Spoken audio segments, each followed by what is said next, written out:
Sorry about that, everyone. Actually, I would have loved us to go over all the IPA sounds today, consonants and vowel sounds, because it's there in the syllabus. The oral part, we have 44 IPA sounds divided into 20 vowels and 24 consonant sounds. But as it is, there's no way you can actually understand what I'm saying if you don't see what I'm writing. Okay, they use the I can't just tell you the sound without showing you how to write it. Okay, so I think we're going to skip that particular one. We could talk about clauses and sentence patterns. Clauses and sentence patterns. Can you hear me, please? If you can hear me, say hi. Hi. Can you hear me? Okay, good. All right, so Hi. let's differentiate between clause and sentence patterns, okay? Clauses and sentences. Now, before then, please, I'm sure the others that are just joining today, if you got what we did, we're talking about synonyms, antonyms, and homonyms, okay? Synonyms, antonyms, and homonyms. And just like Mercy had already said, synonyms are words with similar meaning. Okay, synonyms are words with similar meanings. For example, I think she gave examples for that. For example, you have happy, excited, happy, excited. And then for antonyms, they basically refer to words with opposite meaning. Words with opposite meaning. For example, you have happy, sad, happy, sad. Now for homonyms, basically it refers to words that have the same spelling. Okay, it could be the same spelling, it could be the same sound, but has different meanings. The same spelling for words like bank, like river bank, okay, and then the financial institution where people go to save money. So we have bank. All right, so homonyms. Now, moving forward, like I said, we're going to be talking about clause and sentence patterns. If you have any question, please write them down. Yes, write them down.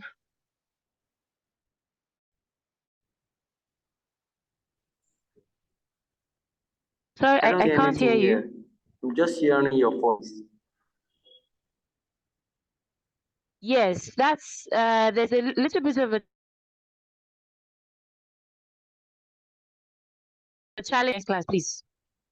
Yes. Okay. Do you have your pen and your paper with you? Yeah. For today's class, please bear with me and listen to my voice. If you have any question while I'm speaking, you can call me back, or you ask at the end of the class. Is that okay?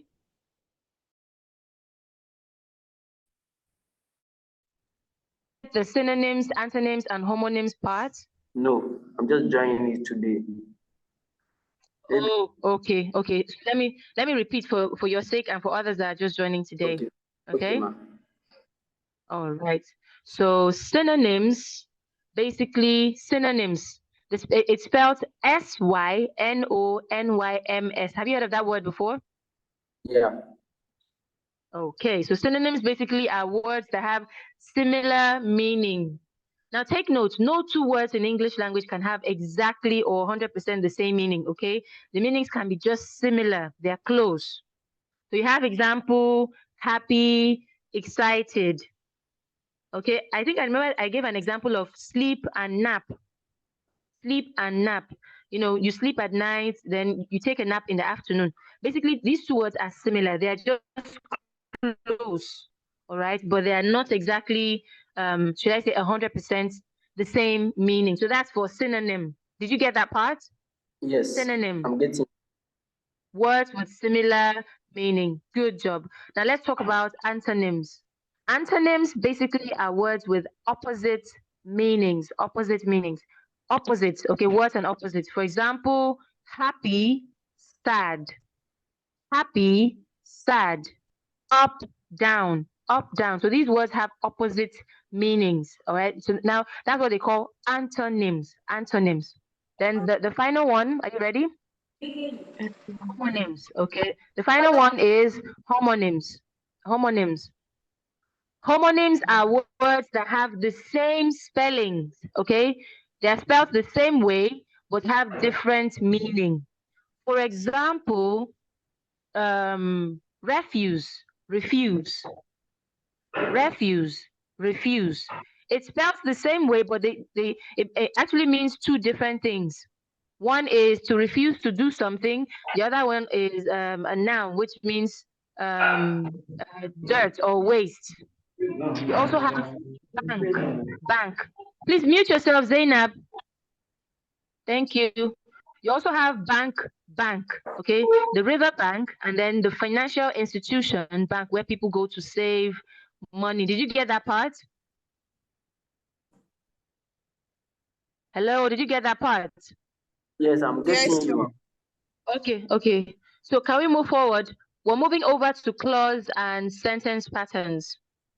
Now, No problem. what is a clause? All right, what is a clause and what is a sentence? So a clause basically is a group of words. I'll take that again. A group of words that has a subject and a predicate. Simple, subject, predicate. So basically it means that these group of words basically must make sense. They actually, okay, we'll get to the types later anyway, but a clause basically is a group of words that has a subject and a predicate. Now when we say subject, the doer of the action in the sentence, or who the sentence is talking about, or the thing the sentence is talking about. For example, if I say Ayomide is cooking dinner. Ayomide is cooking dinner, for example. Sorry, ma, I Now, didn't get that, please. okay, I said Ayomide is cooking dinner. Did you get that? Ayomide is cooking dinner. Who is the doer of the action there in that sentence? Ayomide is cooking dinner. Who is the doer of the action? Ayomide. Good. All right, now, thank you. So Ayomide there is the doer of the action. And what's the predicate? So the predicate there talks about the verb part. In fact, in the sentence, Ayomide is cooking dinner. The remaining part there, apart from Ayomide, is the predicate, is what we call the predicate. Though we have complete predicates and then simple predicates. But basically what you need to know is that the first part, Ayomide, is the subject, and then the remaining part is the predicate. Is that okay? So Yes, now what they're saying is a clause basically is a group of words that has a subject, like there's somebody there or there's something there that the sentence is talking about, and then there's the predicate part. That's a clause. Now take note that a sentence is bigger or wider than a clause. In a sentence, you can have like 2 or 3 clauses together to form one sentence. Okay, so the sentence is bigger than the clause. It is more elaborate. Now, basically, a sentence, on the other hand, is still a group of words that can pass a meaningful message, okay? A group of words that can pass a meaningful message. Yes, Okafor, you want to say something? Can you hear me, please? Yes, ma, I can hear you. Okay, so a sentence, yes. What do you mean by predicates? Like I said, the action, the verb part. Yes, I said Ayomide is cooking dinner, right? Yes, ma'am. Okay, so Ayomide is the subject. The remaining part of the sentence there is referred to as the predicate. Okay. Take notes, okay? Now, basically, we can even have simple predicate and complete predicate, all right? Yes, please ask. We have short one and we have long one. Yeah, exactly. That's what I'm saying. Simple predicate can be just the verb itself. For example, cooking in that sentence. Ayomide is cooking dinner. Simple predicate, just the verb. Okay, but when they say complete predicate, is the remaining part of the sentence, apart from the subject, the remaining part, we call that the predicate. That longer part of the sentence without the subject. Okay. Is that okay? Okay, ma'am. Now, yeah, okay. We're going to be talking about the sentence types. For sentence types, a sentence is either categorized by what it does, which is the function, okay, what it does, or the structure. Now, I'll break that down. What it does, that's the function. For example, we have the president of Nigeria, right? What's his function? What does he do? Who can say something? The president of Nigeria, he has his function, right? Very good. So he leads the country, okay? he's in charge of this country. Now that's his function. But how about what he looks like? His physical appearance, his structure. Can anyone say? Task description. Okay. Let's not get into trouble, basically. So the structure here talks about how the sentence is formed. Okay, what it looks like, how it is formed, the structure. All right. Now the function there is what it does, the sentence. Now for function, can we take this down? Function sentences, we have declarative, imperative, interrogative, and exclamatory. Did you get that? I don't get it. No, ma, please. Can Okay. you repeat? I'll say it again. Okay, please. Now, if you have your notebook or your notepads, please write down, make a table for me. Please make a table for me with 2 columns. Make a table for me with 2 columns. Quickly, on one column, write function. On the other column, write structure. Right, I guess we're good. All right, so that's what we're saying. I said in your notepads, help me write one side function. And okay, then the other side structure. Okay, very good, very good. Now, so based on function, the types of sentences we have there. Number 1, declarative. So it is spelled DECLARATIVE. Declarative. Did you get that? Yes, ma. Yes, ma. Still on function. Number 2 is imperative. IMPERATIVE. Imperative. Did you get that? Yes. Yes, ma. Good. Now, still on that function, we have the third one, which is interrogative. INTEROGATIVE.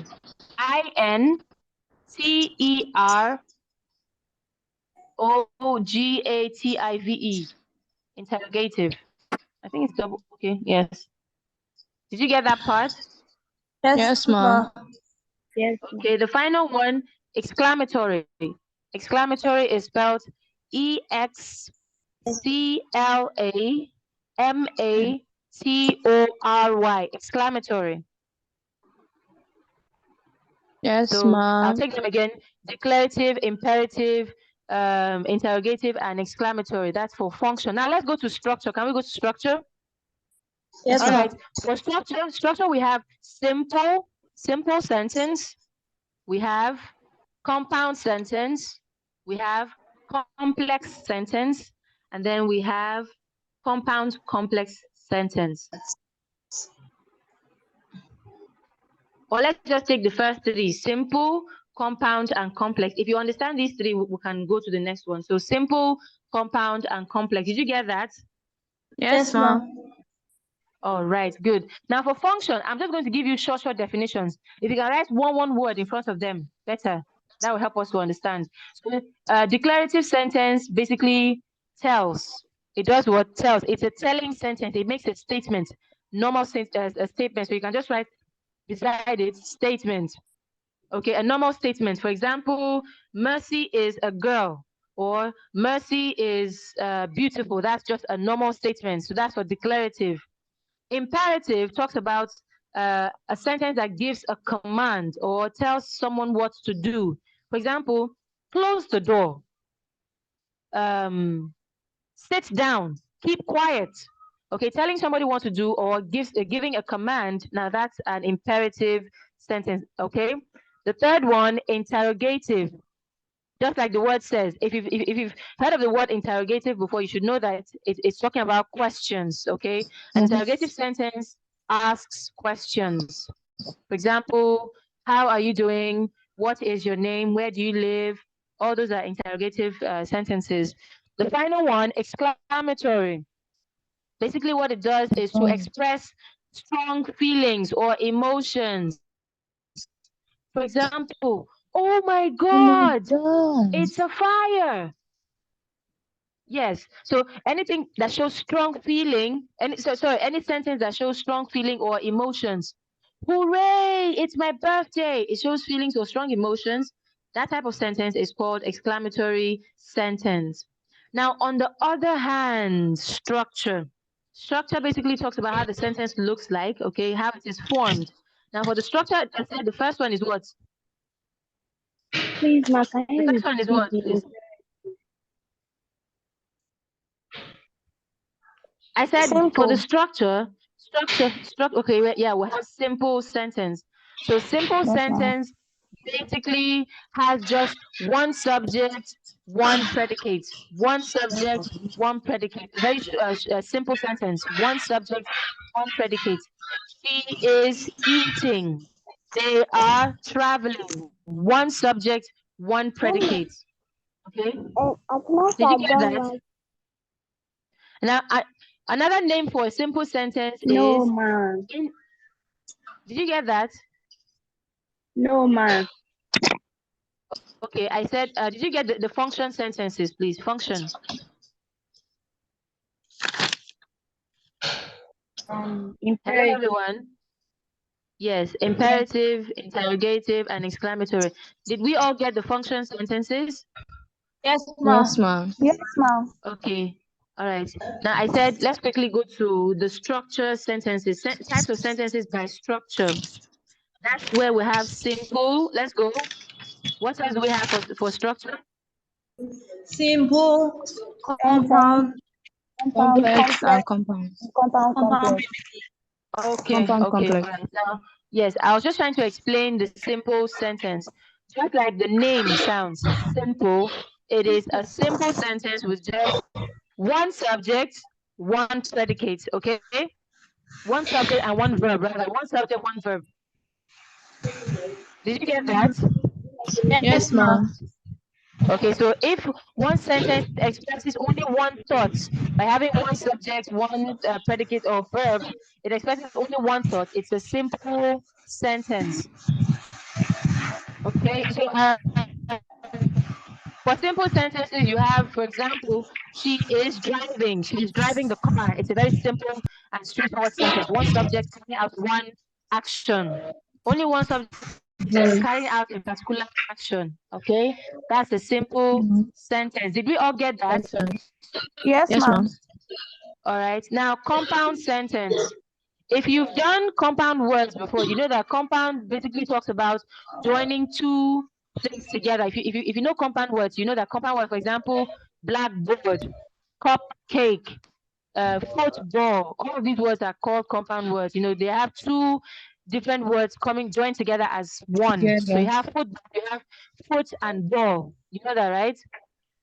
Yes, ma'am. So you have classroom, class and room together to form one word. Now that's how compound sentences are.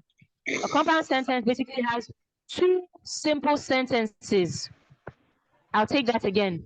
A compound sentence has two simple sentences joined by a conjunction. Joined by a conjunction. Did you get that? Yes, ma'am. Yes, ma. Yes, ma. Okay. Okay, I'll give an example. Like I said, they are joined by conjunctions. Conjunctions like and, but, and or. Conjunctions like and, but, and or. No, after is used for complex sentence. Okay. So for compound sentence, you have and, but, and or. Okay, so for a compound sentence, even if you separate the two sentences, they can stand on their own and make complete sense. If you got that. Yes, ma'am. So I'll give an example, okay? Mercy traveled to Abuja. That's a sentence, right? Yes, ma'am. Mercy traveled to Abuja. That's a sentence. And she went to visit the museum. I'll take that again. Mercy traveled to Abuja. That's one simple sentence. And she went to visit the museum. Now, the other sentence there too can stand on its own and make complete sense. She went to visit the museum. It's another simple sentence. But they are both brought together with the words. With what?